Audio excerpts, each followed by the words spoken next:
Hi, hello, வணக்கம்ங்க. நல்லா இருக்கீங்களா?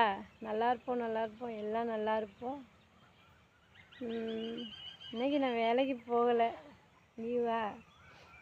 கொஞ்சம் வேலையாக இருந்துச்சு, பேங்கில் கொஞ்சம் வேலை எனக்கு. அதை போய் முடிச்சுட்டு வீட்டுக்கு வந்துட்டேன். அப்புறம் எப்படி இருக்கீங்க? ரொம்ப நாளாச்சு பேசி. இன்றைக்கி ஒரு கடையை விட்டு இன்னொரு கடை போய் வேலைக்கு சேர்ந்துருக்கேன். சரிங்களா? இன்னொரு கடையில் போய் வேலைக்கு சேர்ந்துருக்கேன். நான் என்ன பண்ணுறது, நிரந்தர வேலை கிடைக்கலைங்க.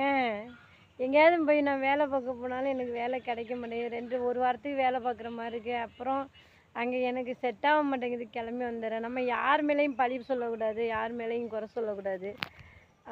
அதான் என்னோடய பாயிண்ட்டு. சரிங்க, வணக்கம்ங்க. ஏன் இங்கே வந்து இன்னும் வீடியோ எடுக்கிறேன்னு நினைக்கிறீங்களா? எங்கள் தாத்தா, அவருக்கு நன்றி சொல்லுவோம். என் தாத்தாவுக்கு வணக்கம் ஐயா. குருவடி சரணம், குருவே சரணம். என் குருநாதா அப்பனே. அவர் பேர் என்ன தெரியுமா? தீத்திரப்பிச்சி. ஏன் எங்கே இருக்கேன்னு கேட்குறீங்களா? பட்டுக்கோட்டை டு தஞ்சாவூர் தென்னமநாடு எல்லையில் பேர் பெற்ற ஒரு நேரத்தில் ரொம்ப பேர் பெற்று ரொம்ப ஒரு ஃபேமஸாக உள்ளவங்க. இந்த திருவிழாவுக்கு முன்னாடியானா இருந்தவர். ஒரு ஐயனார் சாமிக்கு முன்னாடியானா இருந்து விளங்கினவர். அவர் குடும்பத்தில் வந்து ஆண் வாரிசு கிடையாது. அப்பா வந்து ரொம்ப என் அப்பா தான் அது. அவருக்கு 2வது கல்யாணம் பண்ணி நாங்கள் ஒரு 3 பொம்பளை பிள்ளைங்க. 3 பொம்பளை பிள்ளைங்களுக்கு அப்பா இல்லை. இப்போது அப்பா இறந்துட்டாங்க. எங்கள் அக்காவுக்கு ஒரு 5 வயசில் இந்த கோயிலை எடுத்து கட்டினது. இந்த கோயிலை எடுத்து ஒரு 5 வயசில் கட்டினாங்க.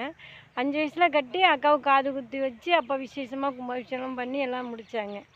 அப்பா சொந்தமாக கட்டி வச்சது. எனக்கு என்னன்னு கேட்குறீங்களா? எனக்கு அதுக்கு ஹெல்ப் பண்ணணும், அதை கட்டி பார்க்கணுன்னு எனக்கு ரொம்ப நாள் ஆசை. நம்ம எப்படி இருந்தாலும் பரவாயில்ல, நம்ம அப்பா கட்டின நினைவுச்சு நம்ம இது மாதிரி எனக்கு ஒரு ஆர்வமாக இருக்குது. அந்த கோயிலை நான் கட்டி பார்க்கணும் அப்படின்னு. நான் வந்து பொம்பளைங்களாக இருக்கிறதுனால அதை எடுத்து செய்ய முடியல. யாரும் வரவும் மாட்டேங்கிறாங்க, எடுத்து செய்ய முன்னுக்கு வர மாட்டேங்கிறாங்க. அவங்கவுங்க வேலையை அவங்கவுங்க கரெக்டாக பார்த்துக்கிட்டு இருக்காங்க. ஆனால் எனக்கு ஒரு ஆசை என்னன்னா, நான் என் ஐயாவை நான் எடுத்து கட்டணும் அப்படிங்கிற ஆசை தான் நிறையா ஓடிக்கிட்டு இருக்கு என் மனசில். அதே மாதிரி எனக்கு ஒரு பொண்ணு இருக்கான்னு சொன்னேன்னா, அவளை படிக்க வைக்கணும்.